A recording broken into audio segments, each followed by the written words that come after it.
ಉತ್ತರ ಕರ್ನಾಟಕ ರೆಸಿಪಿ ನೋಡಾಕತ್ತಿರಲ್ಲ ವೀಕ್ಷಕರಿಗೂ ನಿಮ್ಮ ಮನೆ ಮಗಳು ತ್ರಿವೇಣಿ ಪಾಟೀಲ್ ಮಾಡೋ ನಮಸ್ಕಾರಗಳು. ನಾನಿವತ್ತು ಉಳಿದಿರೋ ಚಪಾತಿ ಅಂತ ಒಂದು ರೆಸಿಪಿ ಮಾಡ್ತೀನಿ. ಆ ರೆಸಿಪಿ ಹೆಂಗೆ ಮಾಡೋದಂತ ನೋಡ್ಕೊಂಬರೋಣ ಬರ್ರಿ. ನಾವು ಒಂದು 4-5 ಚಪಾತಿ ತೊಗೊಂಡ್ರಿ. ನೀವು ಚಪಾತಿ ಬೆಳಗ್ಗೆ ಮಾಡಿದ್ರೆ ಅಂದ್ರೆ ರಾತ್ರಿಗೆ ಮಾಡ್ಕೋಬೋದು, ಇಲ್ಲ ರಾತ್ರಿಗೆ ಚಪಾತಿ ಮಾಡಿದ್ರೆ ಅಂದ್ರೆ ಬೆಳಗ್ಗೆಗೂ ಮಾಡ್ಕೋಬೋದು, ಇಲ್ಲ ಮರುದಿನ ಸಾಯಂಕಾಲಕ್ಕೂ ಮಾಡ್ಕೋಬೋದು. ಈ ಮಕ್ಳು ಬರೀ ಚಪಾತಿ ತಿನ್ನಂದ್ರೆ ಹಠ ಮಾಡ್ತಿರ್ತಾರಲ್ಲ, ಅವಾಗ ಈ ರೀತಿ ಮಾಡಿಕೊಟ್ರೆ ಇಷ್ಟಪಟ್ಟು ತಿಂತಾರೆ. ಈಗ ಒಂದು 4 ಚಪಾತಿ ತೊಗೊಂಡಿನಿ. ನಾವು ಉಳಿದಿರೋ ಚಪಾತಿ ನಾ ಬೆಳಗ್ಗೆ ಮಾಡಿದ್ದೇನೆ. ಈಗ ಇವು ಉಳ್ದಾವು. ಈಗ ಇವು ಸಣ್ಣಗೆ ಮುರ್ಕೋತೀನಿ ರೀ. ಪೀಸ್ ಮಾಡ್ಕೋಬೇಕ್ರಿ. ಈ ರೀತಿ ಸಣ್ಣಗೆ ಚಪಾತಿ ಮುರ್ಕೋಬೇಕ್ರಲ್ಲ. ನಾನು 4 ಚಪಾತಿ ತೊಗೊಂಡಿನಿ. ನೀವು ಎಷ್ಟು ಉಳಿದಿರ್ತಾವೆ ನೋಡ್ಕೊಂಡು ನೀವು ತೊಗೋಬೋದ್ರಿ. ಬರೀ ಚಪಾತಿ ತಿನ್ನಕ್ಕೆ ಕೊಟ್ರೆ ಮಕ್ಕಳು ಬೇಡ ಚಪಾತಿ ಬೇಡ ಅಂತಿರ್ತಾರೆ, ಏನಾರು ಸ್ನ್ಯಾಕ್ಸ್ ಬೇಕಂತಾರೆ ಸಾಯಂಕಾಲ ತಿನ್ನಕ್ಕೆ. ಹಾಗಾಗಿ ನಾನು ಈ ಚಪಾತಿಲೇ ಟೀ ಟೈಮ್ ಸ್ನ್ಯಾಕ್ಸಿಗೆ ಮಾಡಾಕತ್ತೀನಿ ನೋಡ್ರಿ. ಈ ರೀತಿ ಮಾಡಿಕೊಟ್ರೆ ಮಕ್ಕಳಿಗೂ ಇಷ್ಟ ಆಗ್ತೈತಿ, ವೆರೈಟಿ ತಿಂದಂಗೂ ಆಗ್ತೈತಿ. ನೀವು ಈ ರೀತಿ ಒಂದ್ಸತಿ ಮಾಡಿ ನೋಡ್ರಿ. ಮನೆ ಚಪಾತಿ ಏನಾರು ಉಳಿದಿದ್ದು ಅಂದ್ರೆ ನಿಮಗೂ ಎಷ್ಟು ಮಸ್ತಾಗಿರ್ತಾವಂತ ನಿಮಗೂ ಗೊತ್ತಾಗ್ತೈತ್ರಿ. ಈಗ ಇವೆಲ್ಲ ಚಪಾತಿ ಮುರ್ಕೊಂಡಿನ ಮಿಕ್ಸಿ ಜಾರಿಗೆ ಹಾಕಿ ನುಣ್ಣಗೆ ಪೌಡ್ರ್ ಮಾಡ್ಕೊಂಬರ್ತೀನಿ ರೀ.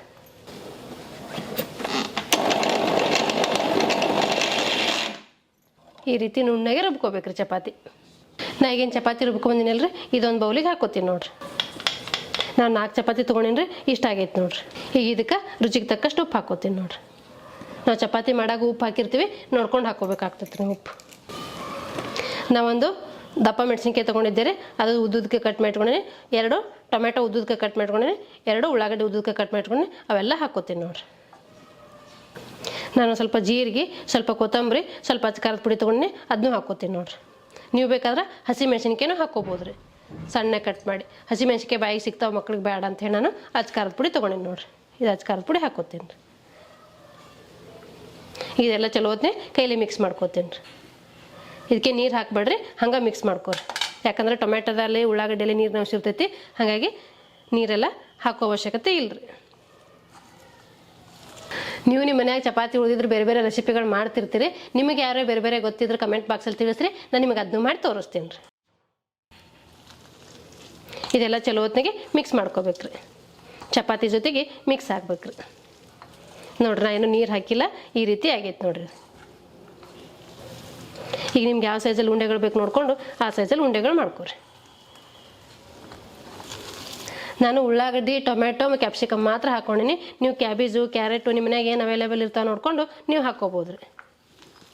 ನೋಡಿರಿ, ಎಲ್ಲ ಚಲೋ ಹೊತ್ತಿಗೆ ಮಿಕ್ಸ್ ಮಾಡ್ಕೊಂಡಿನಿ. ನಿಮ್ಗೆ ಯಾವ ಸೈಜಲ್ಲಿ ಬೇಕು ನೋಡಿಕೊಂಡು ಆ ಸೈಜಲ್ಲಿ ಉಂಡೆ ಕಟ್ಕೊಡ್ರಿ. ಈಗ ನಾನು ಈ ಸೈಜಲ್ಲಿ ಕಟ್ತೀನಿ ನೋಡ್ರಿ.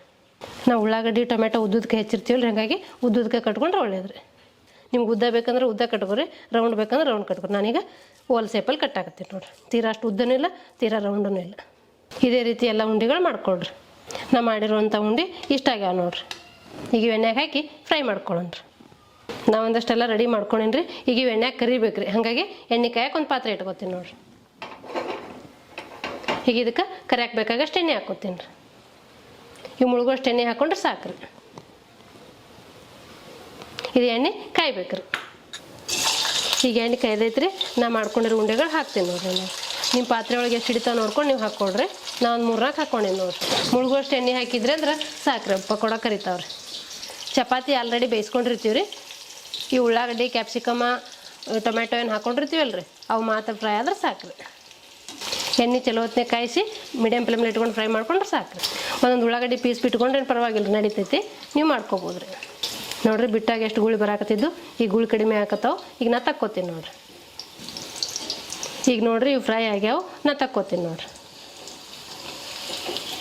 ನೋಡ್ರಿ ಎಷ್ಟು ಮಸ್ತಾಗಿ ಬಂದಾವ. ನೀವು ನಿಮ್ಮ ಮನೆ ಮಾಡ್ಕೊಂಡು ನಿಮಗೂ ಗೊತ್ತಾಗ್ತೈತ್ರಿ. ಈಗ ನಾನು ಪ್ಲೇಟಿಗೆ ತಕ್ಕೋತೀನಿ ನೋಡ್ರಿ. ವಾವ್, ಇವು ನೀವು ಸಾಸ್ ಜೊತೆಗೆ ತಿಂದ್ರೆ ಸಾಯಂಕಾಲ ಟೀ ಜೊತೆಗೆ ಮಸ್ತಾಗಿರ್ತೈತೆ ರೀ.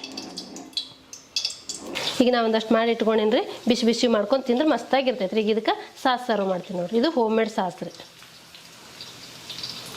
ನಿಮ್ಮ ಮನ್ಯಾಗ ಏನಾರು ಚಪಾತಿ ಉಳಿದಿದ್ದು ಅಂದ್ರೆ ಮಕ್ಕಳು ತಿನ್ನಲ್ಲ ಅಂದಾಗ ಈ ರೀತಿ ಮಾಡಿಕೊಟ್ರೆ ಇಷ್ಟಪಟ್ಟು ತಿಂತಾರೆ. ಟೀ ಟೈಮ್ ಸ್ನ್ಯಾಕ್ಸಿಗೂ ಆಗುತ್ತೆ, ಚಪಾತಿನೂ ಖಾಲಿ ಆಗುತ್ತೆ ರೀ. ಉಳಿದಿರೋ ಚಪಾತಿ ಏನು ಮಾಡಬೇಕು ಅಂತಂದಾಗ ಒಂದು ಹೊಸ ರೆಸಿಪಿ ಮಾಡಿ ತೋರಿಸಿದ್ದೀನಿ ರೀ. ನಿಮ್ಗೆ ಇಷ್ಟ ಆಗಿತ್ತಂದ್ರೆ ಲೈಕ್ ಮಾಡಿರಿ. ನೋಡಿದ್ರಲ್ರಿ ವೀಕ್ಷಕರೇ, ಸಾಯಂಕಾಲ ಟೀ ಟೈಮ್ ಸ್ನ್ಯಾಕ್ಸಿಗೆ ಉಳಿದಿರೋ ಚಪಾತಿಯಿಂದ ಪಕೋಡ ಮಾಡಿ ತೋರಿಸಿದ್ದೀನಿ ರೀ. ಈ ಪಕೋಡ ಮಾಡೋ ಪದ್ಧತಿ ನಿಮ್ಗೆ ಇಷ್ಟ ಆಗಿತ್ತಂದ್ರೆ ಒಂದು ಲೈಕ್ ಮಾಡಿರಿ, ಶೇರ್ ಮಾಡಿರಿ, ಕಮೆಂಟ್ ಮಾಡಿರಿ, ಸಬ್ಸ್ಕ್ರೈಬ್ ಆಗಿರಿ. ಧನ್ಯವಾದಗಳು.